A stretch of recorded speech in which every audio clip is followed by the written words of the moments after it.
ছবি সরাসরি আপনাদেরকে দেখাচ্ছে এই মুহূর্তে, একেবারে টাটকা ছবি।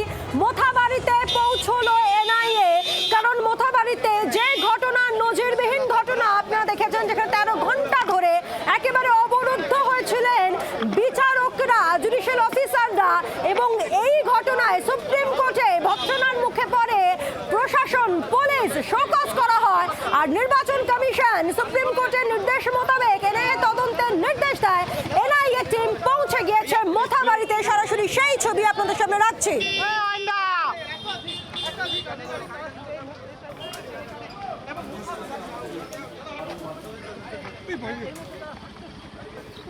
আজ সকালেই কলকাতায় পৌঁছয় এনআইএ টিম, এবং তারপর এখন এই মুহূর্তে এনআইএ টিম পৌঁছে গিয়েছে মোথাবাড়িতে।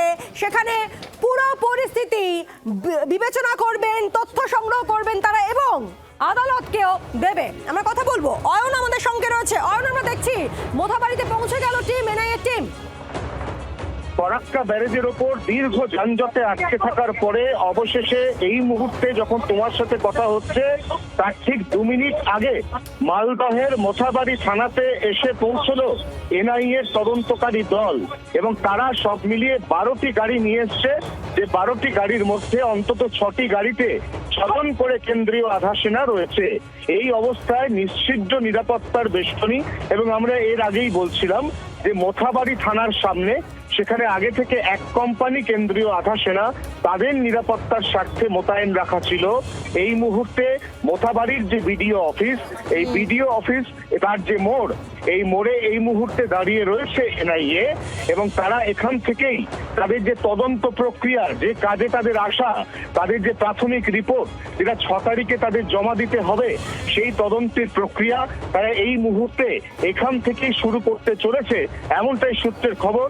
যে ছবি এই মুহূর্তে দেখতে পাচ্ছেন জি 24 ঘন্টা দর্শকরা একেবারে সরাসরি সেই ছবিটা আমরা দেখতে পাচ্ছি যে এনআইএর তদন্তকারী আধিকারিক তারা ইতিমধ্যেই যেখানে প্রথম প্ররোচনা এবং যেখান থেকে প্রথম অশান্তির সূত্রপাত, যেখানে বিচার প্রক্রিয়া অর্থাৎ ট্রাইব্যুনালে অংশ নিতে আসা বিচারক তাদের 7 জনকে প্রায় 8.5 ঘন্টা আটকে রাখা হয়েছিল, ঠিক সেখানে দাঁড়িয়ে এই মুহূর্তে এনআইএর তদন্তকারী আধিকারিকরা তারা নিজেদের সঙ্গে আনা মোবাইল, এই মোবাইলে এলাকার ভিডিও করছেন, এবং স্থানীয় পুলিশ অর্থাৎ এসডিপিও কালিয়াচক এবং পদস্থ পুলিশ আধিকারিকদের সঙ্গে তারা কথা বলে সেদিনের যে পরিস্থিতি তার পুঙ্খানুপুঙ্খ বিবরণ নেওয়ার চেষ্টা করছেন।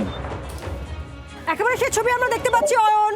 মোথাবাড়িতে বিডিও অফিসের ঠিক বাইরে পৌঁছে গিয়েছেন এনআইএ টিম, এবং সেখানে পুলিশ অফিসারদের সঙ্গে কথা বলে বুঝে নেওয়ার চেষ্টা করছেন তারা ঠিক কি হয়েছিল। কারণ 8 ঘন্টা ধরে বিডিও অফিসে আটকে ছিলেন 7 জন জুডিশিয়াল অফিসাররা, এবং ঠিক সেই সময় বাইরে তখন উন্মত্ত জনতা, এবং সেখানে স্লোগান চলছে এসআইআর এর নাম বাদের প্রতিবাদ স্বরূপ যে নজিরবিহীন ঘটনা আমরা দেখলাম মোথাবাড়িতে, জানে সুপ্রিম কোর্টে প্রশ্নের মুখে পড়তে হয়, ধর্ষণার মুখে পড়তে হয় স্বরাষ্ট্র সচিবকে, মুখ্য সচিবকে, ডিজিকে, ডিএমকে, এবং তারপরই একেবারে এই ঘটনাকে পরিকল্পনা উদ্দেশ্য প্রণোদিত বলে পর্যবেক্ষণ সুপ্রিম কোর্টের। এবং তারপরে আপনাদের মনে থাকবে গতকালই সুপ্রিম কোর্ট স্পষ্ট বলে দেয় যে সিবিআই বা এনআইএ তদন্ত করবে, এবং সেই মোতাবেক নির্বাচন কমিশন এনআইএ তদন্তের নির্দেশ দেয়। এবং আজ এই মুহূর্তে মোথাবাড়িতে পৌঁছে গিয়েছে এনআইএ সেই টিম, এবং ঠিক যেখান থেকে উত্তেজনা তৈরি হয়